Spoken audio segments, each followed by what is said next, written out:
Makulay, maliwanag at puno ng pananampalataya ang prosesyon ng taunang Lubenes ning Pasko sa Magalang, Pampanga. Naglalaki ang parol na may iba't ibang disenyo ang ipinarada ng 26 na barangay na lumahok sa parada. Isinagawa yan bilang hudyat ng pagdaraos ng Christmas Novena o Simbang Gabi para sa mga Magalenyo.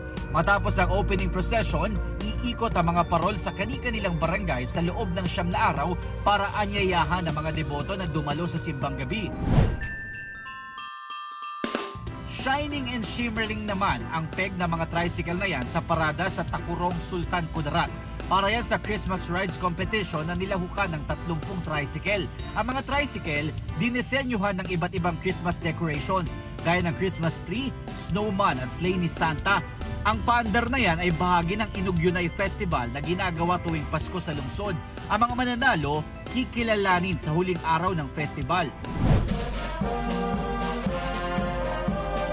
Give na give naman ang bandang yan na nangangaroling sa residential area sa Buwak, Marinduque.